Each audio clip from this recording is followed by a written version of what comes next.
folks, and welcome to In the Kitchen with Pete. Today I'm putting on a big old pot of chili. Going to use my 7-quart slow cooker filler to the top.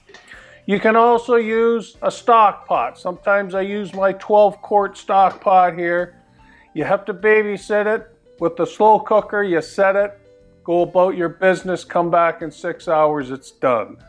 I'm also going to be using ground chicken. You can use ground beef, but we're going to do the little leaner style of chili, and I love lots of vegetables in my chili. And I put in a couple of ingredients that maybe you have never put in yours before. And then I'll show you how I like to serve it up. Let's get cooking. To our 4 pounds of ground chicken, we're going to add a teaspoon of salt, teaspoon of pepper, and a teaspoon of Italian seasoning. Continually stir as you normally would with any kind of ground meat. Brown it up and then drain the fat off.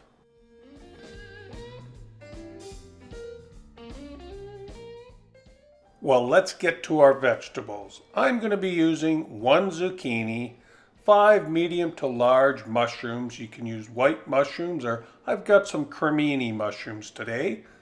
And then we've got 1 white onion, 1 green, 1 yellow, and 1 red sweet bell pepper. Dice up all your vegetables all around about the same size. As you can see, I've cut all mine up to about 1/2-inch pieces. To our 7-quart slow cooker, we're going to add 3 cans of plum tomatoes. With your hands or use a potato masher, we'll mash up our tomatoes and break them up a bit. And now we'll add our 4 pounds of ground chicken that we browned up. Next we'll add all those beautiful vegetables we've diced up. And we'll also add 2 cans of kidney beans that we've rinsed well and strained. And then 3 cloves of garlic finely diced.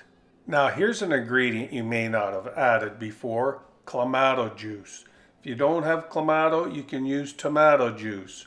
I'll add a full cup to that. I often use this with any red sauce. And now for some of our dry spices. We'll add 6 tablespoons of chili powder. And then we'll add 2 tablespoons of cumin, 1 tablespoon of onion powder, 1 tablespoon of oregano, and 1 teaspoon of salt. Now my next item is optional.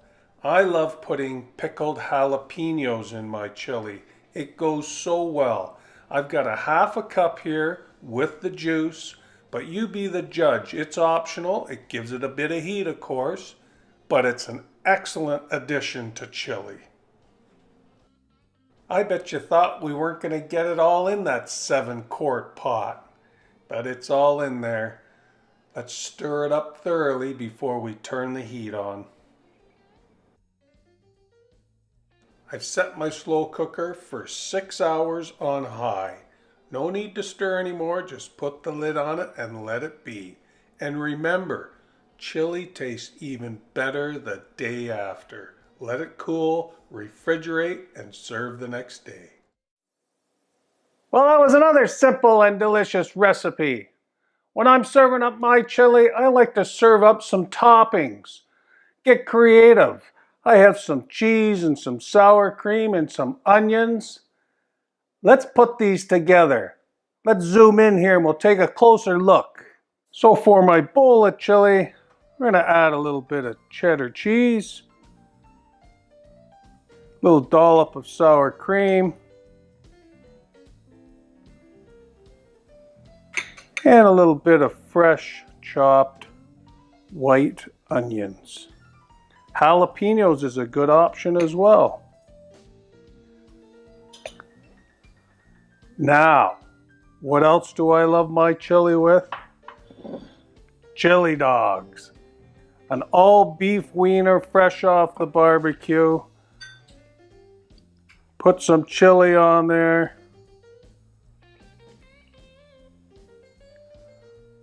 Load her up. And It is a hot dog. I do love mustard with my hot dog. And then how about a little bit of fresh onion? And then for those cilantro fans out there, cilantro goes great with chili. Now, which one should I try? Hot dog or spoonful? I'm going for the chili dog. It's gonna be real messy. I think I'm gonna have to edit some of this. But I'm hungry and this looks so good. I'm going for the big bite.